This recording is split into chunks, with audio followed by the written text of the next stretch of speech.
Monday, happy days. Tuesday, Wednesday, happy days. Thursday, Friday, happy days. The weekend comes, my cycle hums, ready to race to you. Hello, welcome to The Best Worst. It's a celebration of the best and worst of the television we love. Hi, I'm Meg Bashwinner. And I'm Joseph Fink. And we love TV. So we created the show to explore what we all love about popular TV shows by watching both the IMDb viewer best rated and worst rated episodes of a quintessential series. You know, there's been a lot of television, and this seemed like an interesting way to explore it by watching how good could the show get and how bad could the show get. And just all the different ways we've been making this art form since we started making this art form, and how looking at the evolution of how we got to where we are today, where there's nothing on TV that I really enjoy watching. Yeah. It's except for The Pit, which weirdly feels like a show from the 90s. Yeah. Well, there was just an article in the New York Times about about how when you're looking at the Emmys, which are happening this weekend in our timeline, the two big shows are The Pit and Severance, and they're two very different styles of television. Apple TV started making Severance like during sort of peak TV, and so they had a really long production schedule. They had a couple of years between seasons, and some of that's due to the strike. But and then the really super high production values and the location shooting and the high concept scripts and the A-list actors. And then you have The Pit, which is like what if we made a show for $6 million an episode? We made 15 episodes a season, and we put out an episode a season every year. And one guy. Yeah, one guy who's famous, not even like movie star famous, just like TV famous. And then cast a bunch of the casting on The Pit is incredible though. Yeah, and it's all like people you've never seen before for the most part. Not really. There's like some character actors, but yeah, it's a lot of stage actors. Some of the older people, but the younger people are all basically new. Yeah. So looking at that. So maybe we are about to hopefully enter a new. I think there's also a narrative element here of like Severance is from an era of TV that I think felt exciting at first, but that I've personally gotten really exhausted by, which is writing television not as if it's television, but as if it's just a movie arbitrarily cut into hour segments. Like episodes don't feel like episodes. They just feel like you're watching an hour of a larger movie. And that to me starts to feel exhausting. And I think The Pit is a callback to like, this is an episode of television, and it will feel like an episode of television, and then it will end, even if it leads to like other episodes after. Yeah. And no shade to Severance. I think what they're doing is cool and big and interesting. It's not a show that I have maybe the right attention span for. So yeah, we've struggled to enjoy it. But I get that people enjoy it, and I'm like, I don't think that those people are wrong. I think that it's just maybe it's not one hundo for me, and that's okay. Yeah. But because there's so little TV, if there's not like, I need something that's one hundo for me. Yes. Speaking of one hundo, every series we watch must have at least 100 episodes, because we're looking for stuff that really stuck around and had a chance to do some very good and some very bad things, unless it is, under HBO rules, a show that would never, ever get to 100 because of the nature of the network it's on, and then it has to have at least 50. So I think, I think Breaking Bad might fit into that, because AMC is never going to get to 100, so we might be able to do Breaking Bad. Yeah, I think we're just going to say we have rules, but they're also arbitrary and mutable because we say so. Other things that are our rules, we exclude premieres and finales because those tend to have inflated ratings, because we want to watch the television show at its absolute best, and not at its most important or cliffhangery, or at its absolute worst. And we also don't do clip shows just because they don't feel like real episodes. Yeah. Anyway, let's get to today's show. Today's show is Happy Days, which ran for 11 seasons from 1974 to 1984 with 255 episodes. The third longest running sitcom of all time. The second longest running, I think just in number of episodes, not necessarily number of years. I think the longest running now in number of years is It's Always Sunny. But the longest in terms of number of episodes is still, say it with me now, that classic, The Adventures of Ozzie and Harriet. That one it had like almost 500 episodes. Which, that was 14 seasons was Ozzie and Harriet. This is just longest running sitcom in ABC's history. Yes. Anyway, Happy Days. So what's your background with the show? I watched it in reruns. I didn't watch it when it was on because I was negative 2 years old when it stopped airing. So, yeah. So I'm familiar with it from watching it in reruns on Nick at Night. Yeah, I watched it as a kid for sure. You culturally have to understand who the Fonz is. Sure. Like, did you watch it? Did you know who the Fonz was without watching it? I definitely saw episodes on Nick at Night. It wasn't one of my regulars. There was like the regulars I watched, which were generally I Love Lucy, Bewitched, I Dream of Jeannie was in there. I can't really think of any others that were like must see. I watched almost all of them. Dick Van Dyke Show? Dick Van Dyke never. Oh, really? I don't never watched. I mean, I've probably seen some of it, but it's not what I remember. But we'll get to Dick Van Dyke because there's some interesting connections with these episodes. Happy Days, I definitely saw some episodes of, enough to like know its vibe, but it definitely wasn't one I regularly watched. I would say I had little to no impression of Happy Days. I think I knew it existed. I knew it was big culturally in that it introduced Ron Howard to America, who has obviously made a huge cultural imprint. It introduced, I think, in many ways, Gary Marshall, who went on to have a big cultural imprint. And it, as you said, introduced the Fonz, who introduced the concept of jumping the shark, which, funnily enough, the episode where he jumps the shark is like firmly in the middle of the IMDb ratings, nowhere near the bottom. And also did not affect the ratings of the show. The show Yeah. still stayed #1 for years after that. Yeah. So it's just vibes is basically what Jump the Shark is based off of. They're like, this is the vibes of this is that we've gone too far. Fonzie's a little too silly now. It's not cool anymore. We can talk about this, which is that Happy Days started out as a very sincere show. It was a show about growing up in the 50s and the experience of that. And then about 2 seasons in, they were like, actually, this is basically a Looney Tunes cartoon. They just went big and silly with it. They started featuring the Fonz more, and it became much, much more popular. People really enjoyed the silly version more than the sincere one. Yeah. Well, it was so the sort of reasoning behind why it had such a big heel turn was that it started out, yes, as a sincere thing, and it was on ABC, but it was running opposite of Maude, which was very, very popular. And so it was just getting its lunch eaten every day, every week by Maude. And so the president, and Maude was on CBS. The president of CBS at the time had Maude in that spot because it was like, we're going to sync it against Happy Days. We're going to come out. And the next year, I started working at ABC as the president. So he had to try to revive what he was trying to kill. So in his trying to revive what it was trying to kill, they moved to 3 camera. They moved to live studio audience. They moved to featuring Fonzie way more and let the show sort of find its way that way. And it worked. So that's where I think jumping the shark has less to do with quality and more to do with, I think there was a little, maybe some frustration of just how silly the show had become. But on the other hand, the numbers didn't lie. People liked it being silly. More people watched it as a silly show than they did as a sincere show. And we'll be able to see that gap because the best episode that we're going to watch today is from the sincere era. Yes. It is firmly in the sincere Happy Days. And the worst and middleest were both firmly in the silly Happy Days. And so we got a taste of both. Speaking of which, what is the worst episode of Happy Days according to IMDb? The worst episode of Happy Days according to IMDb is season 7, episode 2, Chachi Sells His Soul. Chachi heavy episode, so no surprise there as to why people hate it. Yeah. Chachi, played by Scott Baio, a person people hate because he is hateable. Scott Baio, some notes I made about him. Obviously, he supports Trump. It appears he probably sexually assaulted a 14-year-old. So there's that. He also is a Sandy Hook conspiracist. Yeah.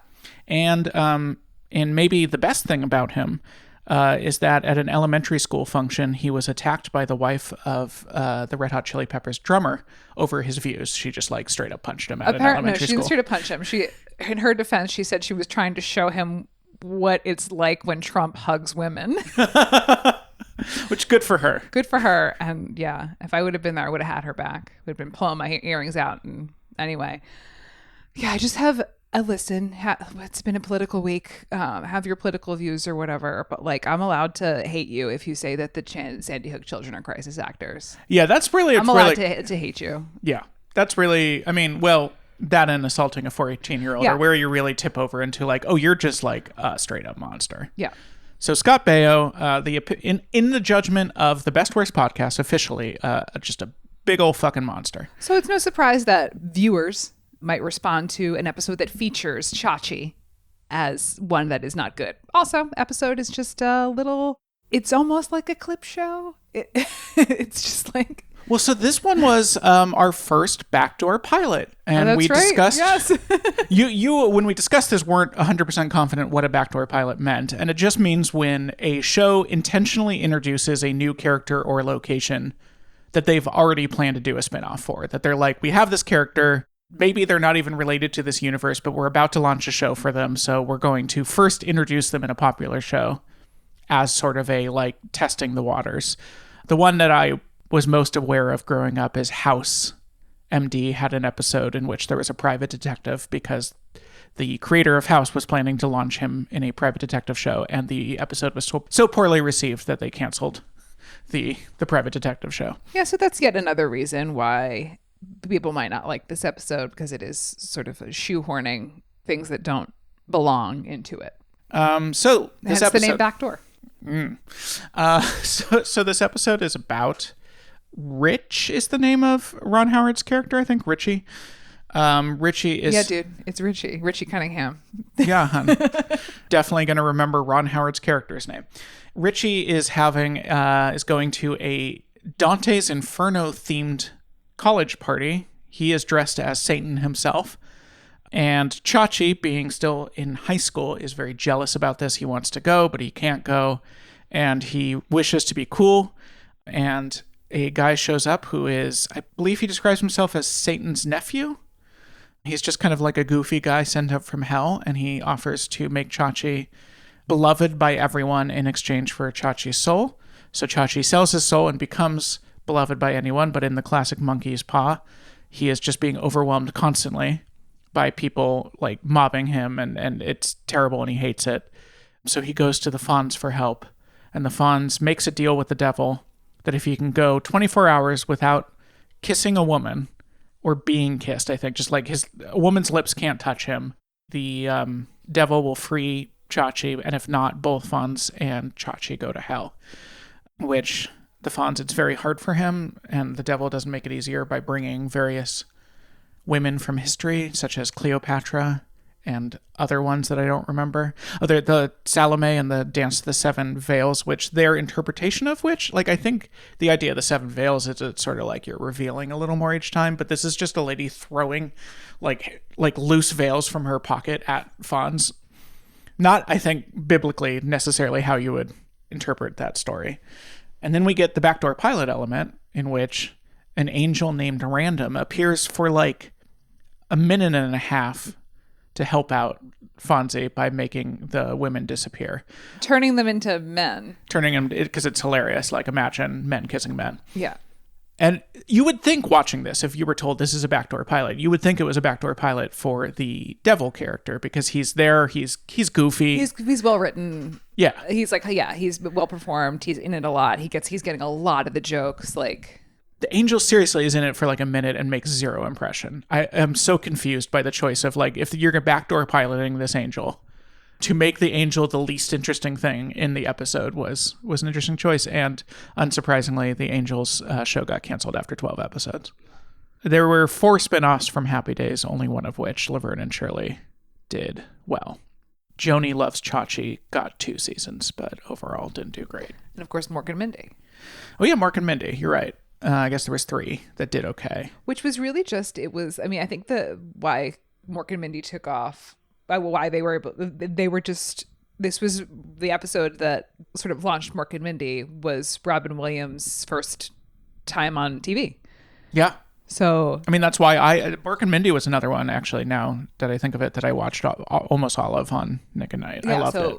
Robin Williams' TV premiere was on Happy Days, and he just did such a great job, and was just, it's just so incredibly magnetic that they were like, let's run with this character, let's give this guy a TV show. So they did, and it worked. And Robin Williams, has made an incredible amount of art as a result of them just kind of giving him a shot and casting him. Was Mork his first big breakout role? It was his role? first TV show. It was before SNL. Yeah. Okay, that's interesting. He was on SNL. Yeah, he was like a host a lot. Oh yeah, but yeah, no, this was his first. I'm being told that this was his first TV appearance. Well, he was on Happy knocked Days. it out of the park. Yeah, he was not in this episode though. No, that'd be cool. It'd be a lot cooler if he was. I didn't write down his credits, but the guy who played the devil had a really weird career because he was very funny, I thought, in this episode. I thought he was probably the best thing in this episode. He was doing a very good job with that role of being kind of the goofy little, like, he's Satan, but he's Satan's nephew, so he's kind of like just a goofy little guy. That actor got almost no work. He had like a minor part in something before this. He did this, and then in like the 90s, he was like an extra, basically, in something. And that was his entire acting career, at least as seen on IMDb. And so it's interesting that I think the best thing about this episode is a guy who really just didn't have much career in this, while the guy who played the angel that made very little impression was kind of a big deal. I think that's why he was getting a spinoff. He was like a major comedy writer and performer. And then Mrs. Cunningham kisses Fonzie, and he's damned to hell. Yeah, so yeah, at the end, he's made it a whole 24 hours. Richie helped out by telling, or Chachi, I can't remember which one, by telling everyone, I think it was Chachi told everyone that Fonz had a 24-hour flu, and that's why everyone had to stay away from him. But Mrs. Cunningham is so sympathetic about the flu that she kisses his cheek and thus damns him to hell. And then Fonzie burns in hell. Oh, no, wait. No, wait. Turns out love defeats the devil, and so everyone is like, we love each other, and the devil's like, beans, and leaves. Mm-hmm. And that's... Oh, and then Chachi wakes up, and it turns out it was all a dream. It was all a dream. And that's... I will say this. I did not notice a huge difference in quality between the worst, best, and middleist. I thought they were all about the same, which is not to say they were good. I thought they were all fine. I really did not notice a huge difference. Did you? No, not a huge difference. It wasn't like a stark. There was not a big stark drop, which I haven't really even noticed big stark drops in the other shows that we've watched. I mean, there's definitely ones. X-Files, there was a pretty clear difference between the worst and the best. I would say Sopranos, there was a pretty clear difference. They did feel all kind of the same, but that is just also, we can talk a little bit about the, we only could watch one of them that we didn't have to pirate. So, I mean, you mean find somehow. Yeah. Oh, I'm not a pirate. Yeah, so Happy Days, fun fact, is just not available anywhere. There are 14 episodes of season 2 available on Paramount Plus. And there are, I believe, DVDs of the first 6 seasons, although the LA Library did not have them in their collection. And the episodes we needed were on season 7 anyway. And so if you would like to go back and watch the beloved show Happy Days, it turns out you just can't. It's just not there anymore. And it's not alone, because I then did some like digging into other classic sitcoms that we might want to watch.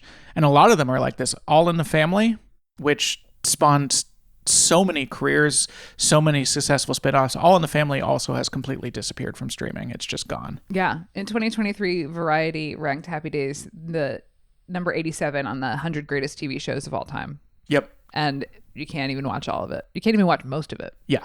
Yeah, if even on DVDs, I think it only goes to 6. So you're missing the second half of the show. Yeah. So yeah, that's where things stand. It was a very weird thing. We had to watch 2 of these in 240p resolution.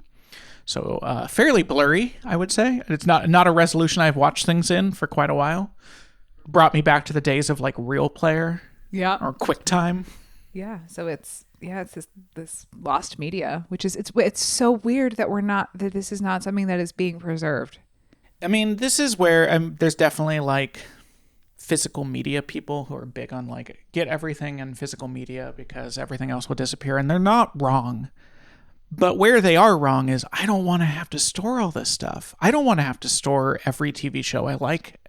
I'd like it to just be preserved in a way that it's accessible to everyone. And I don't want it to be up to me to have a closet full of, the full run of every TV show I've liked. There's no effort here. You would think, like, does Ron Howard not want to preserve Happy Days? It must be some sort of rights or licensing thing. CBS owns it. Well, Paramount owns it. Yeah, but some of it is, it could be like a song. There was some music issues because Rock Around the Clock was the theme song, which they ultimately needed. I think they replaced we'll talk more about the theme music when we get there, but they did replace the theme music on the DVDs that Paramount made. So yeah, you think it would all just be on Paramount Plus and that would just be cool, but I was so confused at first. I thought I had like gotten something wrong, because the idea that Happy Days of all shows would just be not available was baffling. Mm-hmm. And then also the fact that like All in the Family, like, and I'm sure we'll keep running into this as we try to watch, every time we try to watch a sitcom from like before 1980, I think we're going to keep running into this issue of companies just not bothering to keep that stuff in a way that's accessible to anyone. Speaking of that, those opening credits, it was sort of, we haven't really seen this so far in the show, which is the very classic sitcom thing of just like goofy clips from the show of like, here's the characters doing some funny stuff, which is such a classic sitcom thing, but none of the sitcoms we've watched for the show have done that yet. I'm curious about the origins of it. Of the like characters doing goofy things. Yeah. And then they get like their little headshot too. Yeah, they get their headshot, and then they get a thing where they like throw a snowball at the neighbor and then turn to the camera and smile, and it's like the classic sitcom thing. Yeah, I'm gonna research this and we'll talk more about it when we get to another show that has one of these. But I love that. We can talk about it when we talk about the How Is That theme song. But yeah, so this is the worst episode. I have some notes. So they're at Owl's, which became kind of one of the main locations of the show, and this is something we'll see going from season 7 here into season 2 for the best, is I feel like Al of Owls became more of the father figure of the show over Mr. Cunningham, Richie's father. I feel like there was this shift where he became kind of the big father figure of the show. But Al is just giving everyone espresso, which was espresso much of a thing in like 1950s culture? I thought espresso kind of, my understanding is in terms of like the larger American culture, Starbucks kind of brought the idea of like, you can drink espresso drinks, maybe at like Italian restaurants. I think he was just Italiano, like Arthur Fonzarelli. It's true. This all takes place in Milwaukee. Is Milwaukee a very Italian city? I think there's Italians everywhere. Yeah. All the Italians played by Jews. Yeah. I mean, the character of Fonzie, it's something that on paper should absolutely not work at all, but just works, right? Like you're like, this is Henry Winkler, great actor, very, very well trained. He went to Emerson, he went to Yale Rep, like he's a stage actor, like really, really very strong stage actor, gets screen tested for this TV show, gets hired. And then as an audience, we just believe that this like sort of short, no shade to Henry Winkler, like sort of B-team looking Jewish man is a hot Italian greaser. Yeah. And also, I'll just go with it. Also, everyone is terrified of him. Like, he's constantly threatening to beat people up. And as what is he, 5'4"? Like, as I said to you, I am not a physical fighter. It is not my thing. I think I could take the Fonz. I think I could do it. I think I could too. Like, I again, I'm not trying, no shade to Henry Winkler. This performance is incredible. He's a great actor. I love Henry Winkler. I think he's great. Do I think that he's like Danny Zuko hot? Which is what you're trying to... Yeah, this is another thing. This show came after the success of Grease. No, so the show came sort of before and after the success of Grease. So this show, the story was originally developed before. They couldn't get anyone to buy it. Then it ended up on Love American Style. And then in between the time when they developed it and to the time when it went on air, two things happened. Grease premiered in Chicago and did really well because the research was like, no one's going to give a shit about a show from the 50s. But then Grease was doing well. And then also... George Lucas cast Ron Howard in American Graffiti. So there was like this we have Ron Howard from American Graffiti in the 1950s movie, and now he's going to be in a 1950s TV show. So that was they were able to get the juice to retool a pilot, and Gary Marshall was able to get it on the air.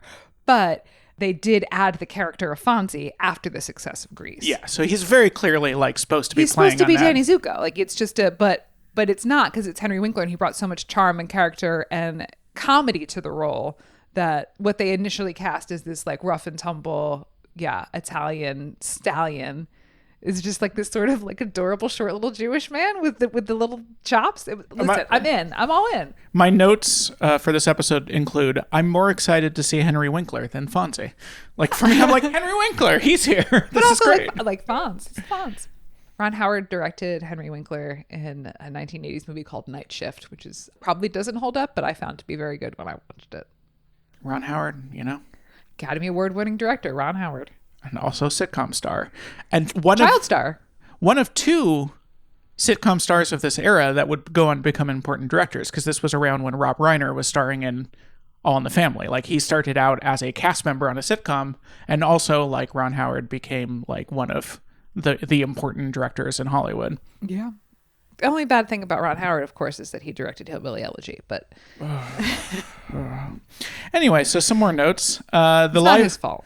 The live audience the live audience had to watch so much cutting for the teleporting, because the little devil guy constantly is teleporting around the room. And so because they're doing this in front of a live audience, the amount that they had to be like, and hold, and then the guy would like run to a different spot, and then he'd be like, and go. And laugh, because it was funny every time he reappeared somewhere new. Yeah. They all had to pretend to laugh because he like teleported. I would like to, as part of my journalism, I would like to interview people who used to go to be the live studio audiences for these shows to find out what the vibe was. Because I'm betting that the vibe was really good. Yeah, I don't know. I mean, I think probably it almost certainly depended on the show. Yeah. I'm sure some shows it was fun and some shows were pretty tense. It might have even depended on where you were in the show. I want sitcoms made in front of a live studio audience again. I want it. Yeah. Someone make it. Well, you make it. If you were in one of those audiences, write in. We'd love to hear. Yeah. I have in my notes that there was an ass joke. It's funny because at this point, so 7 years in, we're in like 1979, 1980. So an ass joke on TV is not that surprising. But for like, this is supposed to be like very wholesome 50s. It was just kind of funny that there was, I don't even remember what the ass joke was, but there was like a big joke about asses. There was a lot of physical comedy. Yep. Which I love. Plays great in front of a live studio audience. I think sitcoms should go back to doing a lot more physical comedy than they do. I think we've slipped into mostly verbal humor, and watching older sitcoms, there's just so much physical comedy and it's great. I think we should get back into, this is my message for Hollywood, is get back into physical comedy. Our message for Hollywood is just like, let's get back into anything, or everyone's just going to die out here. Let's make some TV business movies again, guys. Come on, we can do it. We just need some money from somewhere. And then my last note I have here is Chachi likes redheads just like me. Oh, because when I met you, you were a little redhead. Yeah. Less redhead now. Yeah. Haven't been actually a redhead for a bit, but who's got the time and the money to be a redhead? You when you were 23. Yeah, well, that was when I was dyeing my hair with box dye, like inhaling formaldehyde just to damage my DNA. So the show it just feels like less a show about laughing and more a show about, it's pure concentrated boomer nostalgia, this show. Because you think about, so it came out in 1974, and it's about it starts, I think, early to mid 50s. So 20 years earlier. So you're talking like people who were 10 years old at that time are now turning 30. And there's just a little bit of like, we're 30 now. Weren't things great when we were a kid and it was the 50s? And the show is here to be like, yeah, things were great when you were a kid in your 50s. And it's just, that is the main focus of the show. It feels like more than being funny. It's just like this very distilled nostalgia for the 50s. Which I don't share for the 80s or 90s. Yeah. It's like that's the millennial generation became like, well, when we were a kid, things were so much better. No, things were bad then too. I don't know. I mean, definitely, I feel like Gen Z has a certain amount of nostalgia for the 90s. You see that with memes where how great would it be to be transported back to 1995 before cell phones and the internet? And yeah, it would be great if we I have to explain to them that cell phones and the internet both existed in 1995, yes, but they for sure did. But it would be great if we all were not addicted to our phones. That would be a really cool thing that could happen. But other than that, other things were not so great in the 90s. I think about this a lot. I'm like, I was 15 years old grew up right outside of New York City on 9/11. That was not a fucking good time to grow up. No. That's not a good time. I have no nostalgia for then. Yeah. And the jeans were so low-waisted, and I have such a high ass crack. All right, we got to move on. I mean, it's just, it's not an accident that there is only white people on the show, because it is a nostalgia by white people for white people of a very white 1950s. I don't think black people in the late 70s were like, you know what when was great was the 50s. I don't think that was a thing that they were thinking at the time. Yeah. And that might be, not to pathologize the boomers who made this, but that might be part of the reason there was nostalgia for the 50s is like, those days, white people You could just really say had anything. Yeah. Yeah. Anyway, that was the worst episode. This episode was written by Walter Kempley. He was a longtime comedy writer. He wrote for Dick Van Dyke. He wrote for Happy Days. He was the head writer for The Tonight Show under Johnny Carson. In his later career, weirdly, he wrote a lot of German movies and television. His IMDb, like the last 20 things are all in German. He died of Alzheimer's a month before 9/11, speaking of which. And this episode was directed by Jerry Paris. Jerry Paris, he started as an actor. He played the funny neighbor in Dick Van Dyke. It was his big thing. And then while on Dick Van Dyke, he started directing episodes. It turns out he was very good at that, and so he won an Emmy for it. So he shifted full-time to directing, and he directed all but 18 of Happy Days' 255 episodes. He was Happy Days director. He would also, his thing was he would appear in one uncredited cameo per season on Happy Days, because he was also an actor. He went on to direct Police Academy 2 and 3, those classics, as well as a ton of other sitcoms. He was a sitcom director successfully for the rest of his life. He died of cancer at Cedars-Sinai Hospital in Los Angeles just a couple weeks before the two of us were born. And so that is the creative team behind this episode. This episode is brought to you by Accenture. When your advertising operations fall out of sync, everything else follows. Spotify and Accenture are working together to reinvent the rhythm of ad sales, using automation, analytics, and smarter workflows to simplify campaign delivery and access better data across the business. The result? Less time spent on operations, more time connecting brands with the moments and fandoms that matter most. Learn more at accenture.com/Spotify.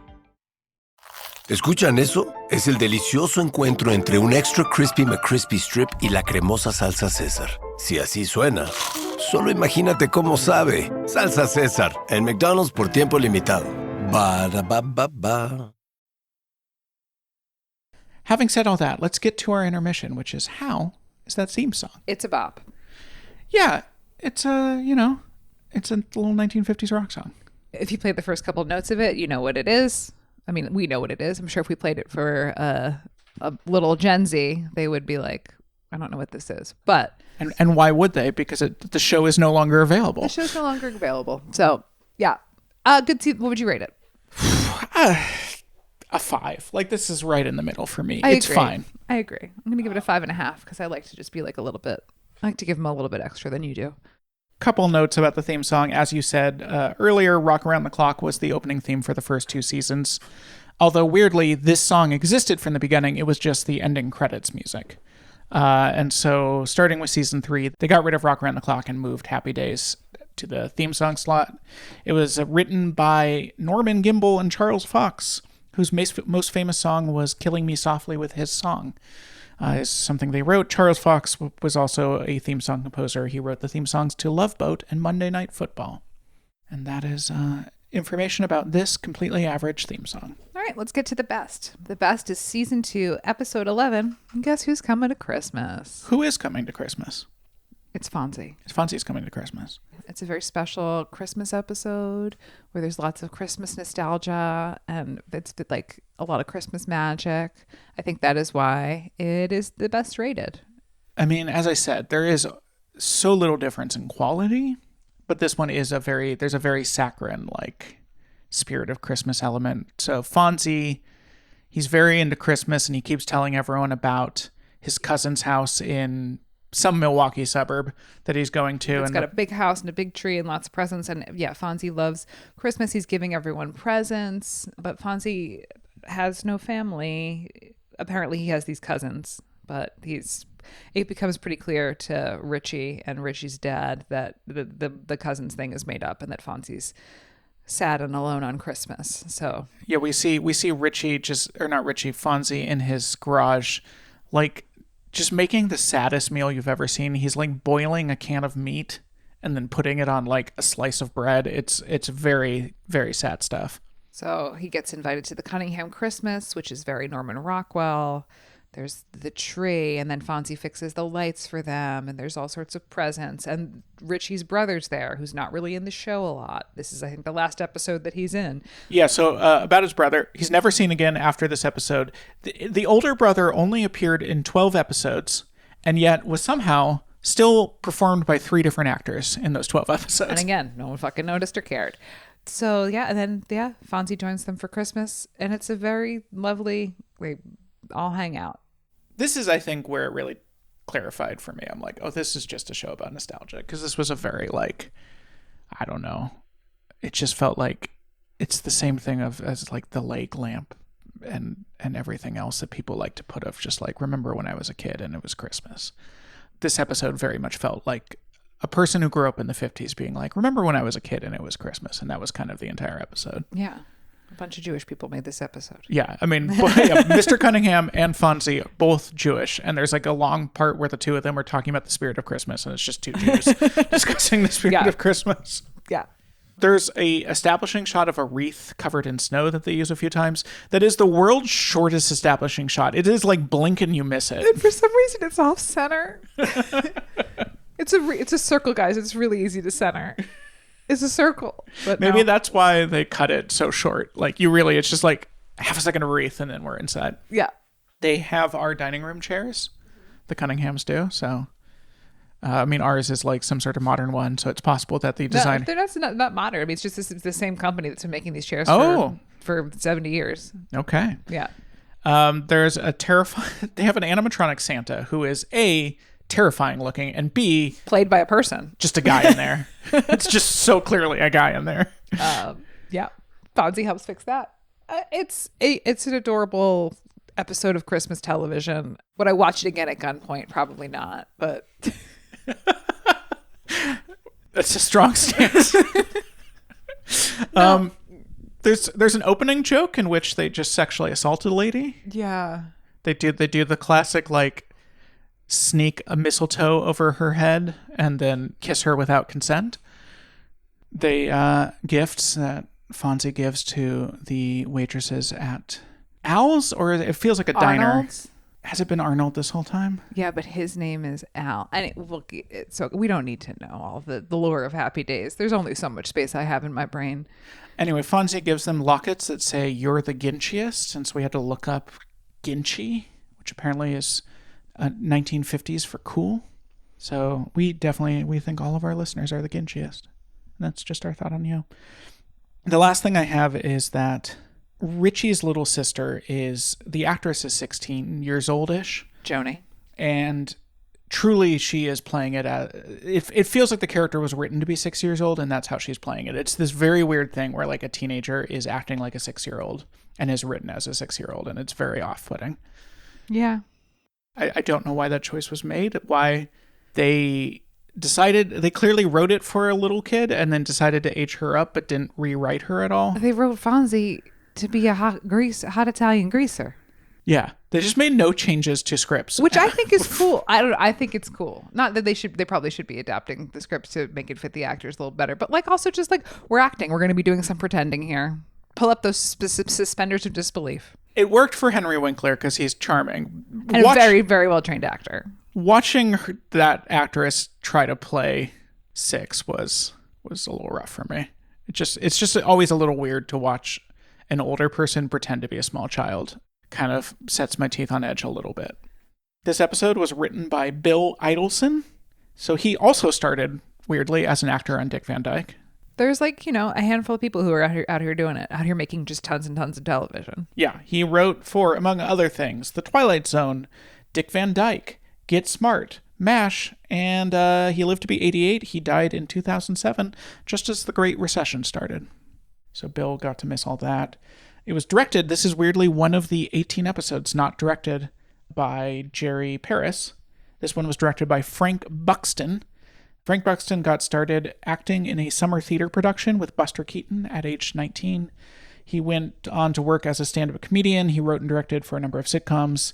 He retired to Bainbridge Island in Washington, where he acted in community theater until he died at the age of 87 at a date that is, as far as I can tell, not in relation to any major world events. Sounds like a good life. It sounds like a really great life. To be honest, that's sort of like, perfect. You nailed life. Yeah. Good for you. Happy Days. How did you feel after watching this? Emotionally unchanged. Okay. I'm gonna guess you would not, if I were like, let's watch all of Happy Days. Not wouldn't be into it. If it was like a form of torture. Hey, listen, like I'm not trying to dunk on Happy Days. I appreciate it. I have an appreciation for it. Is it something that an art that I want to continue to consume? No. What did it serve its purpose in my life as a 7-year-old who wanted to watch a little television, wanted to see some physical comedy, some people being funny, some tropes, some story, Pat and Sackman storylines? Sure, worked for me then. It definitely served its purpose in my life, and respect all the shows that are standing on its shoulders as well as it, and I'm happy to move on from it. How about you? Do you want to watch more Happy Days? No, I would say, though, I am more positive on Happy Days than you in that I found the episodes to be fine. All 3 of them, I'm like, these are fine. I just came away as like, these are vehicles for nostalgia, and it's not a nostalgia I have, so it doesn't work for me. But I can see why it worked for other people in that it's just sort of like, if you want to hang out in this idealized version that never existed of the 1950s, then that's what Happy Days is there for. You get to hang out with your friends in this fake 1950s. And it's not really trying to do anything else, and I think it does that fine. So I came away of like, not for me, but totally an okay show. Yeah. So next time it's our drama in our rotation, and we bounced around some ideas. There's one that we are really excited to do, so of course it's not the one we chose because we like to make things harder on ourselves. We can do whatever one you want. We'll do that one as the next drama after this, but okay. I think this is going to be a very interesting show to revisit. We're going to do The West Wing. We're going to do The West Wing, you guys. It's a tribute to my mom, was one of her favorite TV shows.